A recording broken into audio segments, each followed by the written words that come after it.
All right, so welcome back. Before we get started, let me just do a quick review on chapter 4 because I know chapter 4 unfortunately is a more abstract chapter and it got moved online. So let's just go over a quick review on chapter 4 and then see the plans for the rest of the quarter, so you have an idea about where we are, what's our plan, and also I'm like 3 lectures behind, so hopefully I can catch it up somehow. All right, so in chapter 4, we started our chapter 4 talking about material equilibrium. So the first topic is, what is material equilibrium? It's part of our thermodynamic equilibrium. It contains both phase equilibrium and also reaction equilibrium, right? So phase equilibrium, you can imagine like vaporization of water. At 100 degrees, we're at equilibrium. At 5,000 degrees, we're not. It's irreversible. For reaction equilibrium, you're considering like whether or not a reaction has reached equilibrium. It's basically the forward rate is the same as the backward rate, so we're at equilibrium. Or it's irreversible. Once we form the product, it cannot go back. So that's the first topic. Then in 4.2 and 4.3, we went over the relationship of our state functions with respect to equilibrium. So these are the 3 diagrams we plotted. So we're gonna do this together. So I'll ask you some questions to fill in the blank. So the first diagram, again, we have, for example, let's say in here, so these are like conditions. I see this one is isolated, and the curve looks like this. And we tell you at this position, that's at equilibrium. What is my y-axis for this diagram? For an isolated system, we have this kind of curve. Something is maximized at equilibrium. What is my y-axis?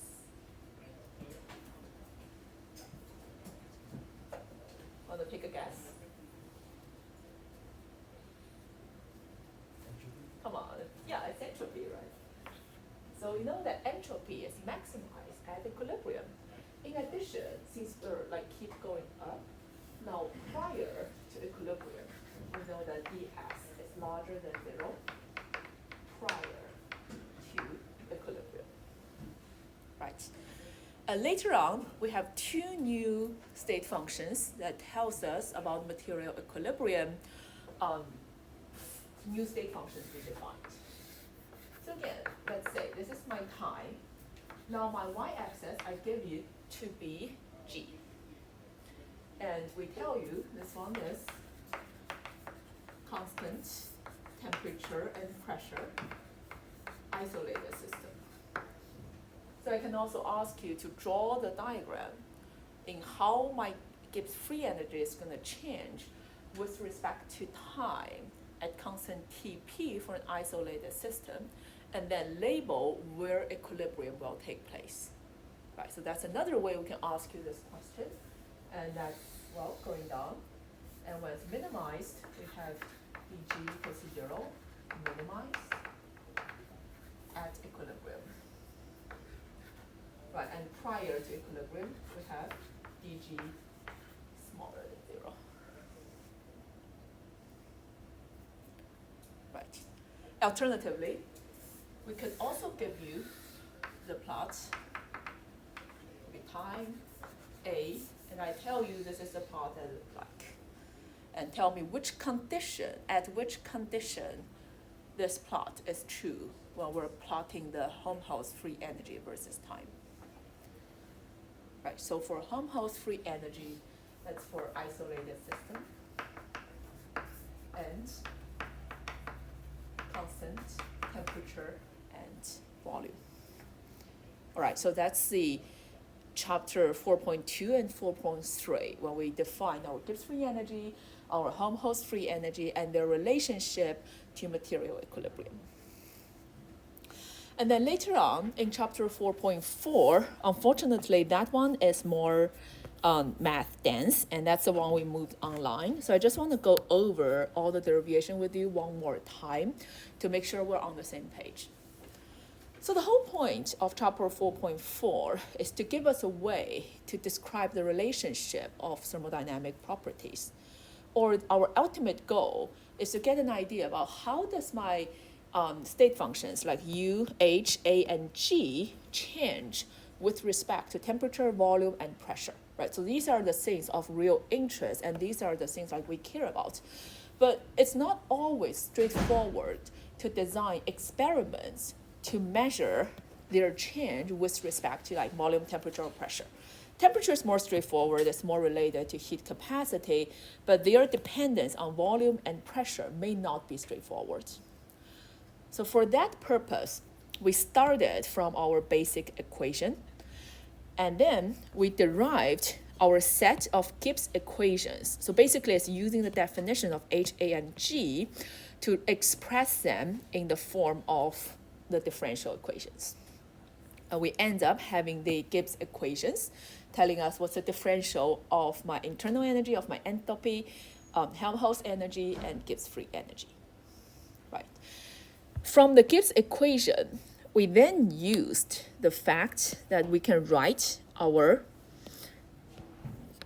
total differential of a function with two variables into partial derivatives times c dx, or partial derivative of z over y times dy. So using the total differential, we then get these sets of relationship between partial differential equations and certain properties. All right. Later on, we in addition discussed the Maxwell relations. So the whole purpose of having Maxwell relations is to transfer properties that we don't have a way to directly measure, right? So in this case, for example, you have like change of pressure over entropy at constant volume, or change of entropy over volume at constant temperature. Since we don't have a meter for entropy, like these are the things we can't directly measure, right? So using the Maxwell relationship, these were derived from my Gibbs equation using the Euler's reciprocity relations. All right, so we derived these Maxwell relations using the calculus on top here from the Gibbs equations. And then later on, we went over the use of everything we derived into expression of a thermodynamic property into measurables. All right. So for example, how do we actually use it? Like in class together, we derived this partial derivative or the volume dependence of internal energy, right? du over dv at constant temperature. Or we may also rephrase our question to say like, hey, can you calculate delta U for a volume change or isothermal volume change? So how do we calculate delta U for an isothermal volume change for a non-ideal gas system? All right, so the whole purpose is to use the equation that we derive, which is the volume dependence of internal energy. So the equation we derived here, this one is temperature times alpha over chi minus P. Right, so alpha and chi are my thermal expansivity, and chi is my isothermal compressibility. We may give you as a number, or we can give you the equation of state, so you can solve for alpha and chi. Right, so there are two different ways we can ask that question. For example, let's think about this one. Just imagine now we're asking you to calculate delta U of volume isothermal volume change of a liquid that follows the following equation of state. Say Vm equals to C1 plus C2T minus C5 PT. I just randomly make it up. It's not even real, right? So just a random equation of state. Now from this equation of state, it gives us a way to solve for this alpha over chi term. What is alpha over chi? Now using our definition here, alpha is 1 over v dv over dt at constant p, chi is negative 1 over v dv over dp at constant t. So in class, we derived that alpha over chi equals to the partial derivative of P over T at constant V. And if you forgot how did we do it, that's a bit of memory in our lecture notes. Now from here, we can express my pressure as a function of temperature and volume, and then solve this partial differential equation. Right, once we solved it, let's just say I solved it to be some random expression m, which is a function of v and t. I just didn't bother to actually solve it. Next up, then I can plug in this m into my expression here. Right, so what expression we have? We now have partial differential of u over v at constant t equals to t times m minus p. Right, so typically our internal energy is a function of volume and temperature. But since we're looking at isothermal processes, my temperature is not changing, so my internal energy thus only depends on the volume of the system. So it becomes u as a function of v for isothermal processes. And what does that do? That means my partial differential equation thus becomes a normal differential equation, since volume is the only dependence or the only variable contributing to internal energy. So that becomes du over dv equals to Tm minus p. Right. And then it's very obvious, right? What we want is delta u. Right, so what do? We move that dv to the right-hand side. So we have du equals to Tm minus p dv. And then with integration on both ends, du equals to integral of Tm minus p dv. And on the left, we have du, which is something we want. And we solve the integral on the right.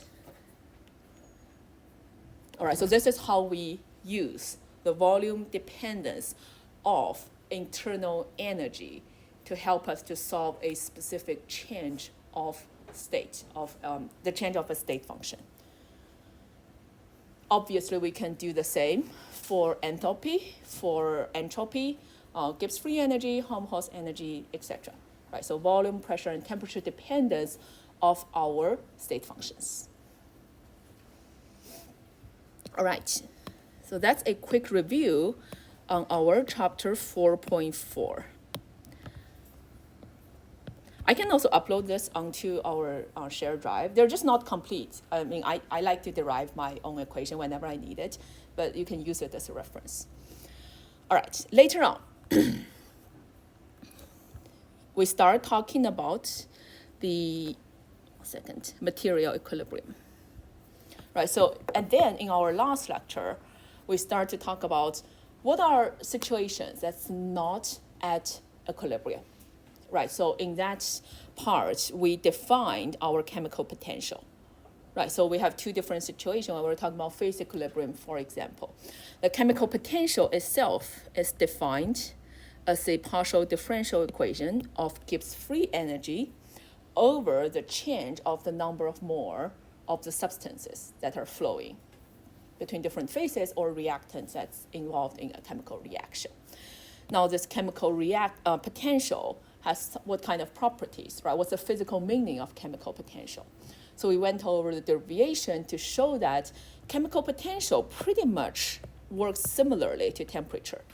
So on the top, if you think about the thermal equilibrium and temperature, right? So whenever you have two objects that are not at the same temperature, and you have like heat flow before these two objects, the temperature tells you which direction the heat flow is taking place, whether it's going from hot to cold or cold to hot, it's going to be negative. But the temperature tells you the direction of the heat flow.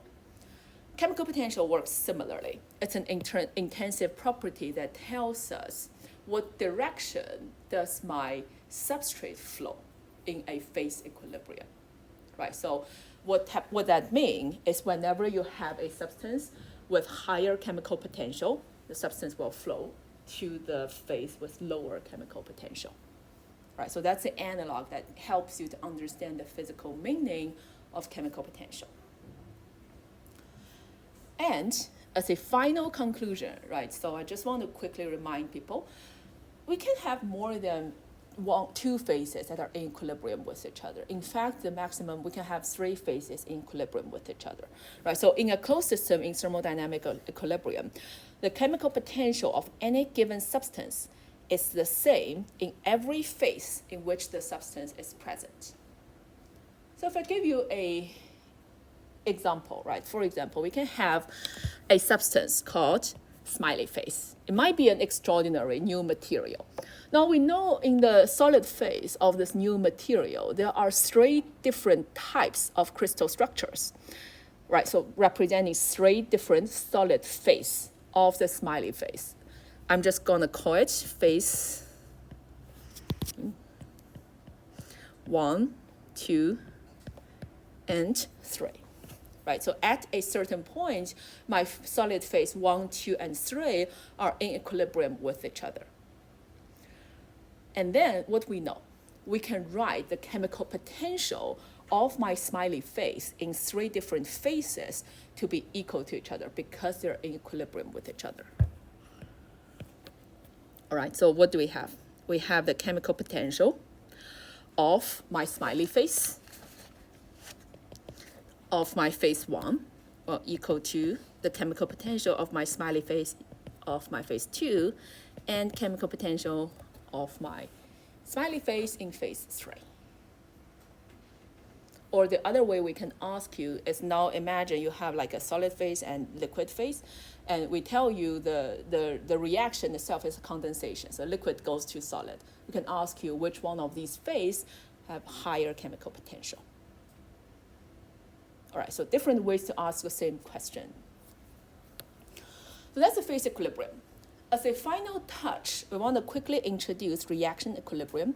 We'll come back and use these terminologies we defined today in chapter 6, where we're going to discuss the reaction equilibrium for ideal gases. So this section is pretty much just your Gen Chem, but we are trying to replace your Gen Chem into vocabularies of thermodynamics, so it's more generally applicable to any reactions of interest. So let's just look at this together. It's not hard, it's just a little bit tedious. So, reaction equilibrium. Imagine now we have a random reaction where you have a bunch of reactants go to a bunch of product. So what we want to do is translate this random chemical reaction with a balanced chemical reaction into a mathematical expression. So we can just generally use that for any chemical reactions we care about. So in here, a few things that we will talk about. Now, these A1, A2, so these are the label for my reactant.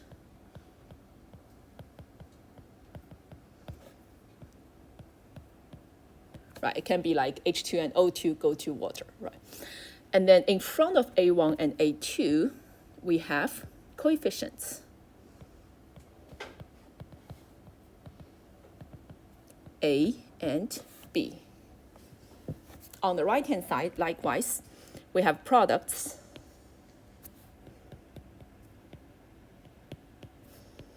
AM, AM plus 1, etc. And on the right, we have our coefficients, E and F. Right. So now in order to move my reaction into somewhere we can just put it together and discuss, we're now moving everything on the left to the right.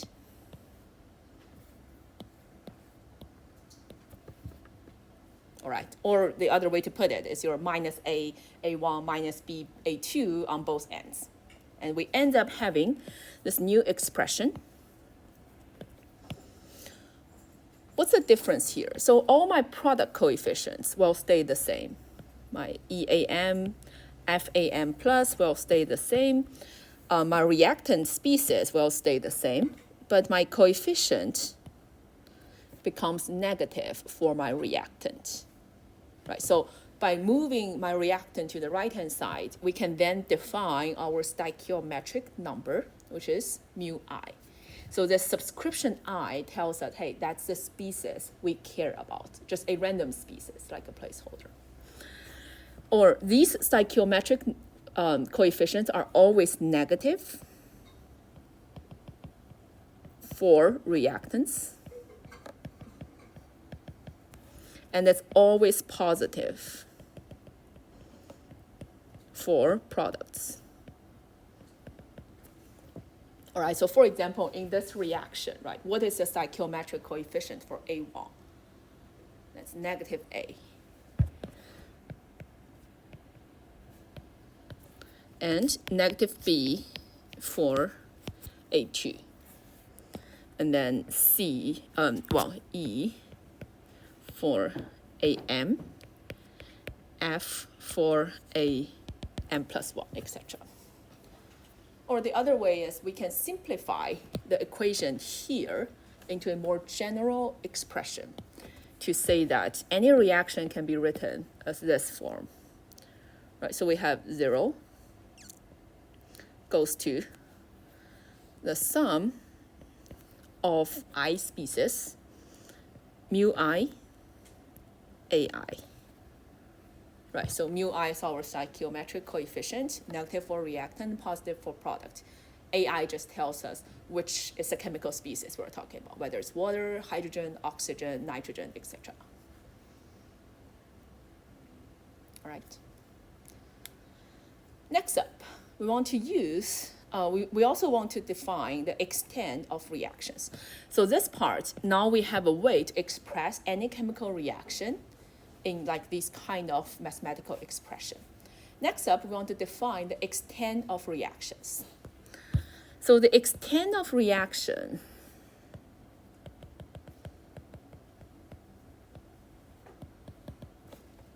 this one is called C, or with this wiggly figure. I'm not very good at drawing it. You get the gesture. And this one has a pronunciation of she. This is the proportionality of reactions. All right, so what does that mean? It means we're defining C as like delta Ni equals to mu I times C. If we look at an example, just a random example, let's see the formation of water from hydrogen and oxygen reacting together.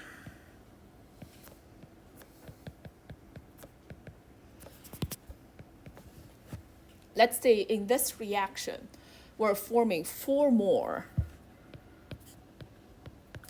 of water. Right, so this 4 more of water formed tells us my delta N of H2O equals to 4 more, right? And in here, we know that mu I for H2O is 2. The stoichiometric coefficient of water in my balanced chemical reaction is 2. So taking together, the C of the reaction is 2 more. All right. Again, it's just GenChem. It's just replacing GenChem with a little bit more uniform vocabulary. And let's do one example together just to refresh your memory on this. The question has, in a reaction of 2 ammonia molecule go to nitrogen and hydrogen, I might also ask you to write a balanced chemical reaction. Just say reactant is ammonia, product is nitrogen and hydrogen gas. Suppose that initially you have 0.8 more of NH3, 0.7 more of H2, 0.4 more of N2, and we tell you at a later time the 0.55 more of H2 is present. Ask you to find the C of the reaction and also the number of more of NH3 and N2 are present. Right. So this one should be quite straightforward to set up. There are different ways to do it, of course. I like to just write out what I know from the question. So what I know that initially, how much number of more of NH3 do I have? I have 0.8 more. And for N2, initially I have 0.4 more. And for H2, initially I have 0.7 more. Right. What else? I also know in my final state, I have 0.5 0.55 more of H2 that's present. Or the other way to put it, the first thing I do is to calculate my delta N for H2. And that equals to final minus initial minus 0.15 more. Right. The question asks us to calculate the extent of reaction, or C. So my C equals to delta N, the change of number of mole of my H2, over the stoichiometric number of H2. And that number is 3. So that equals to negative 0.15 more divided by 3. So my C is negative 0.05 more. So that negative basically means this reaction is a reverse reaction. So it's actually the ammonia decomposed into N2 and H2. But it doesn't matter, right? Because we can have a negative C, just telling you that's a reverse reaction. Next up, the question asks us what's the final number of mole of NH3 and N2 present. So then the problem becomes quite straightforward. With this, we can calculate the N number of mole, or the change in the number of mole of N2 equals to C times the coefficient of N2. Right, so that's 1, and C is negative 0.005 more. So adding negative 0.005 to 0.40, we get the final number of mole of N2 to be 0.35 more. And same applies to my NH3.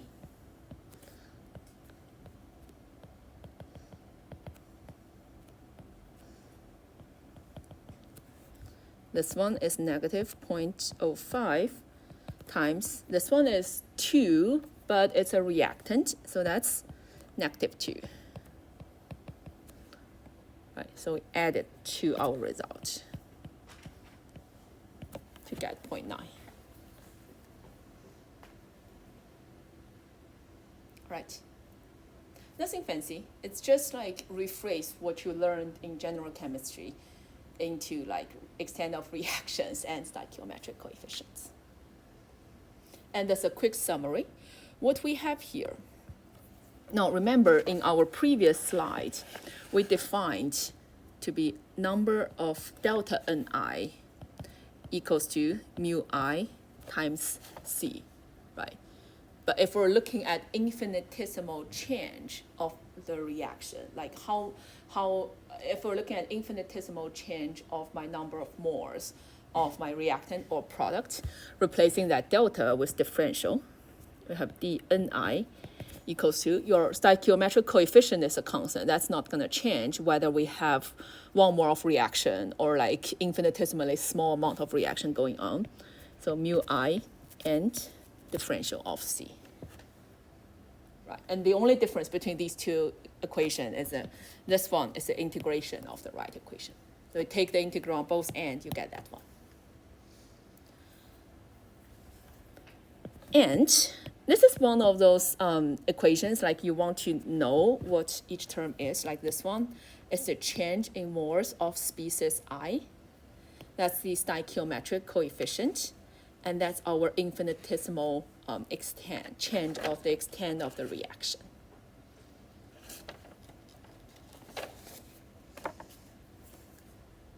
All right.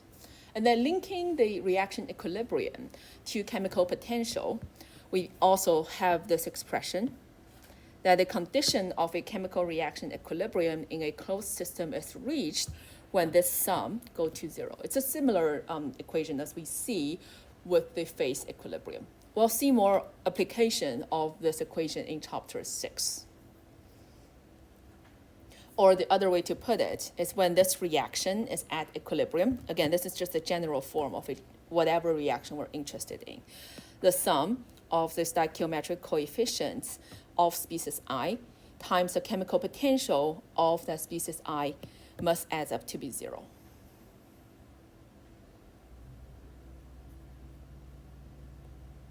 All right. And since our chemical potential is related to Gibbs free energy, we can have, say, what's the relationship?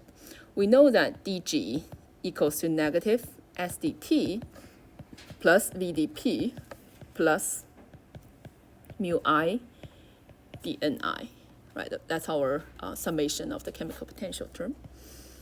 That's at constant Tp. I know that our first term and second term go to 0, so at constant Tp, we can write dG Tp, just referring to infinitesimal change of Gibbs free energy at constant Tp equals to the sum of mu I dNi. Right, so in our previous page, we have defined my dNi to be equal to stoichiometric coefficient times the extent of reaction. So we can then rewrite our expression here to be dG Tp equals to sum of mu I coefficient I dC. Right. Or if I move this term to the left, we end up having dG Tp over dC equals to the sum of mu I coefficient I. And obviously at equilibrium, the sum goes to 0, so this differential goes to 0.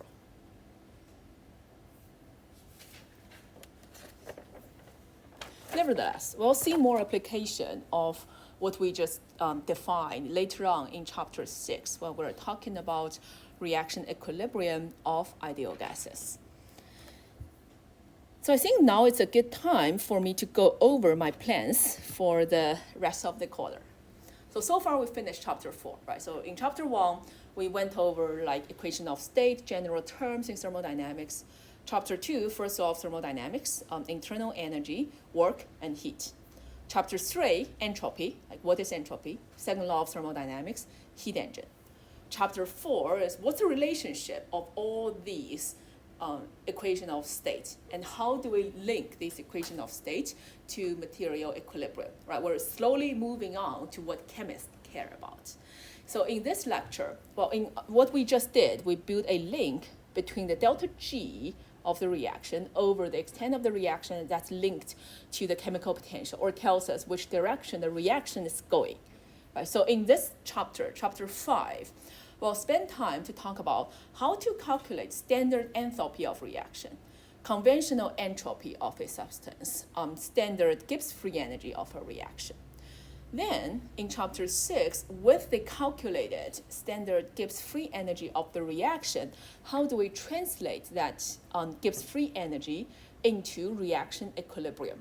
Right, so at the end of our chapter 6, we'll have the ability to, first of all, know how to use the thermodynamic tables to get the, like say, delta G of the reaction that we care about. Also, we'll know where that thermodynamic table comes from. And then in the next chapter, chapter 6, we'll talk about how to use the thermodynamic table to calculate properties of thermodynamics and translate that property of thermodynamics into predicting equilibrium constant, and then into predicting the concentration of, say, your reactant and product at equilibrium. All right, so that's our chapter 6. And at a concluding remark, hopefully I'll be able to briefly introduce the phase diagram, like how to read a phase diagram, what's the Clapeyron equation. And I think that's all the time I have. So we have 2.5 more chapters to go. So today's lecture will just be a quick introduction into standard enthalpy of reaction and formation. So getting started. First of all, standard enthalpy of reaction and formation. So what does this standard mean? Right, so when we're saying standard, we're referring to the standard state of the substance, right? So in this case, if we're looking at solid or liquid, the standard state of pure substances, so these pure substances can be, say, H2 in its gas form, O2 in its gas form, etc., etc. Now for this standard state, we're saying solid and liquid have pressure equals to 1 bar. It sets a defined temperature, meaning temperature is some value that we can define. It may be our room temperature. So typically we use 298 Kelvin. That's also the temperature your appendix table gives you. But just keep in mind, we can have standard state at different temperature as well, right? For gases, it's 1 bar, some temperature of defined, and also the standard state for a gas is always ideal gas. So this one is more easy to miss. So keep in mind that the standard state of a gas is ideal gas. A standard state of solution, I was gonna discuss it in chapter 9, but now never mind. So let's just focus on solid, liquid, and gas for now. So that's the first part, very straightforward. Next one. So what are we talking about when we're saying standard enthalpy of a reaction, right? So in here, what do we have? We have delta H naught. So this naught annotates for standard state, it's that 1 bar. Temperature, that's the temperature we're talking about, right? Typically 298 Kelvin. It can be other Kelvin as well. So what is the delta H for this reaction that we write out? Just a random reaction, right? AA plus BB equal to CC and DD. So in GenChem, we know how to write the expression for delta H of the reaction. So that's going to be delta H naught T equals to the coefficient of my product times H naught MT for my product C plus D times H naught MT for my product D minus the coefficient for my reactant A minus the coefficient for my reactant B. Right, so these are my coefficients. Negative for reactant, positive for product. And these are my species.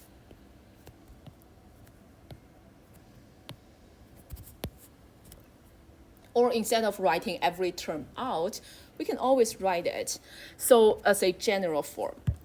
So the general format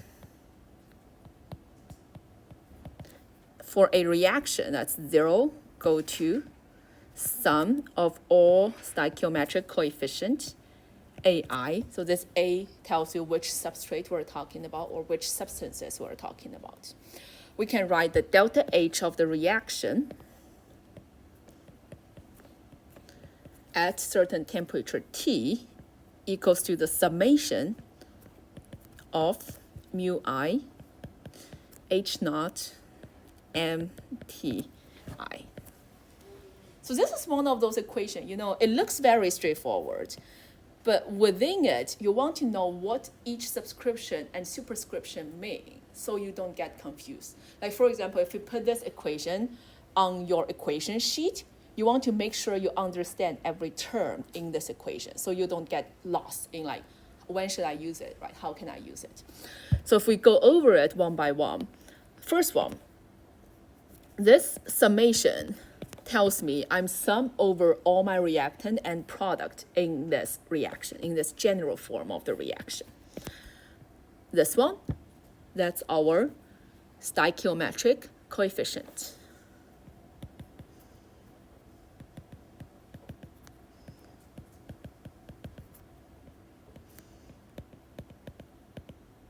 Right, so negative for reactant, positive for the product. In this last term, now around this H, we have several different annotations. First of all, what is this little knot? And also here. So that little knot tells us that's standard state. Right, so what's the pressure of the standard state? So it's 1 bar, right? So whenever we see this little knot, the pressure is fixed at 1 bar. So always an isobaric process.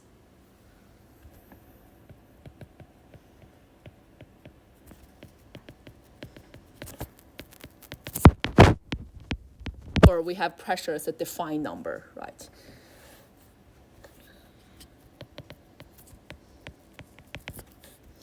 What else on the bottom? This molar here, this little m, tells us we're talking about the molar enthalpy of my substance.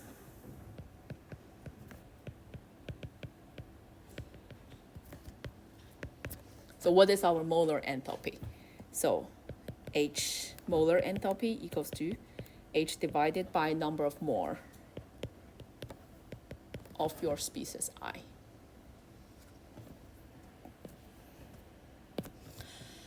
Next up, temperature, right? So we'll specify it to be at certain temperature.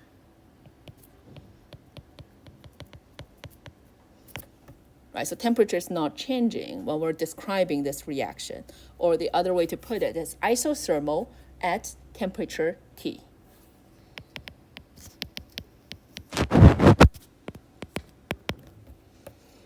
And at the last, we have our I. That I is a label of which substance we're talking about.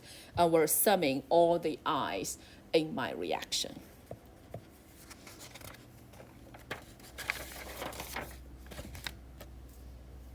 All right, so this is just a quick example to show like, okay, whenever you write out the equation, like I know our textbook has lots of equations, make sure to give it a second thought to be like, do I know what this equation is describing? And do I know like what exactly are these terms in this equation? And if you don't know, like don't put it on your equation sheet and pretend you know how to use it. Right? So if you take a random equation from the textbook and try to use it in an exam problem, 99% of the time you'll get it wrong. That's unfortunate. So do you understand the equation you write down? And that's why I encourage you to make up your own equation sheet. Okay, next up. And then we'll have our standard enthalpy of formation.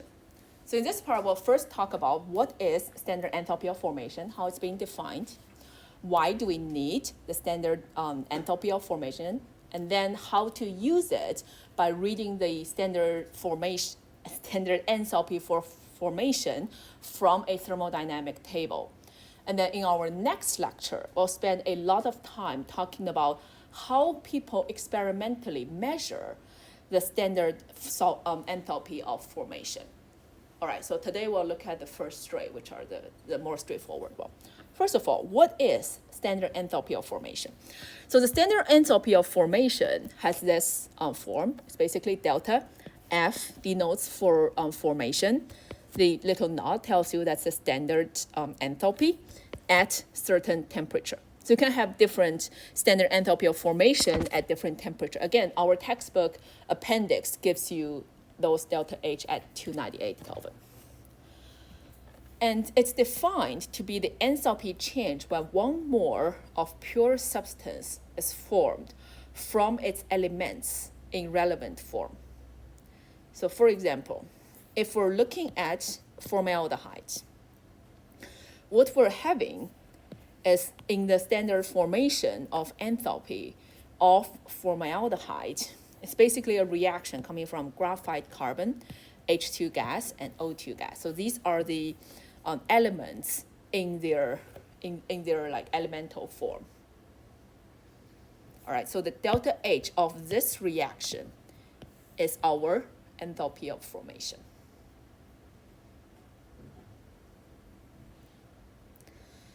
That's our first thing, definition. Next up, why do we need the enthalpy of formation? Because using the enthalpy of formation, people can denote the enthalpy of formation for each substances we care about and quickly use that tabulated data to calculate the reaction enthalpy. Now, how do we do that? So let's think about a random reaction. Again, AA plus BB goes to CC plus DD. So what we care about is this first reaction, right? So AA, BB goes to CC and DD. So this one we cannot directly calculate it. Rather, we can say hypothetically, we're breaking it down from AABB into their elements in their standard state. So this one, for this first step, for number 2, we have delta H naught T for reaction number 2 equals to negative AA minus BB.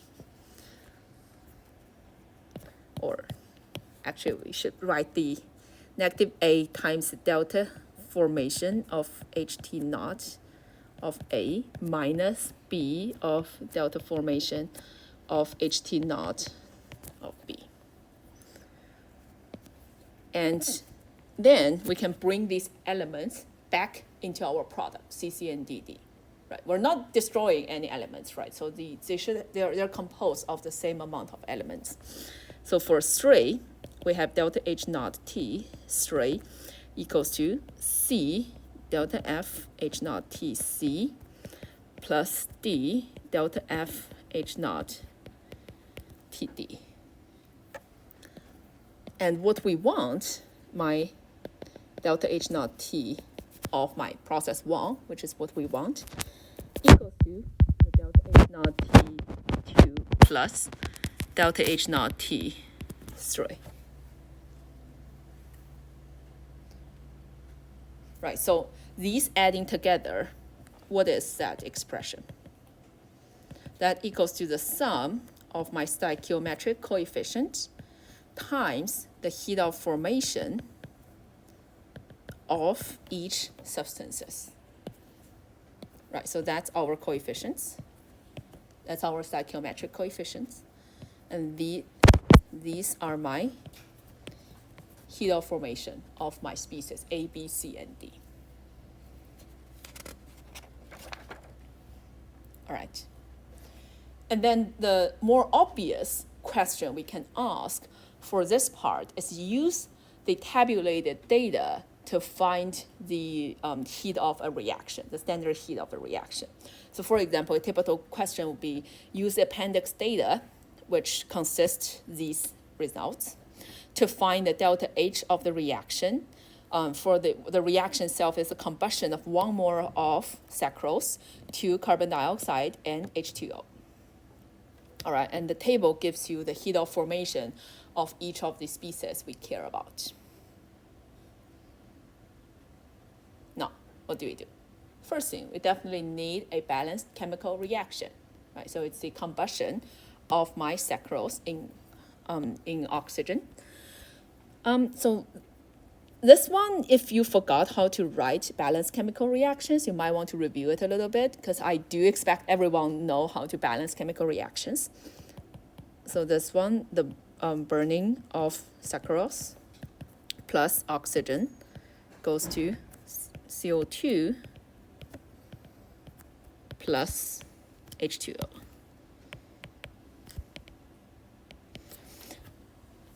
All right, let's see, this one is 12, 11, and 12. And then just using the equation we have just written, which is delta H naught of the reaction at 298 Kelvin equals to the sum of my mu I and the heat of formation H naught Ti. Right, so do we know my stoichiometric coefficient? So that's -1, -12, +12, and 11 for my substrates. And the delta HF you can find out in the table. Right, so each of these delta HF contains one of those elementary reactions that we discussed. So that's the end of this lecture, right? So we quickly introduce what is the heat of reaction, what is the heat of formation, why do we care about heat of formation, how to use the thermodynamic table to calculate heat of reaction. In our next lecture, we'll spend a lot of time talking about how exactly did scientists come up with that thermodynamic table? What kind of experiment and what kind of calculations are behind that thermodynamic table? Right, so in our next lecture, we will carefully go over the 6 steps that people take to get those tabulated data. So obviously, one of the questions we can ask you is, imagine you're one of those scientists. We're trying to decide the heat of formation of a substrate that's not in the table. And now we are conducting all these experiments and see whether or not we get the final results to be correct. All right. So I'll see you on Friday. And on Friday, I'll also have more announcement regarding midterm 2.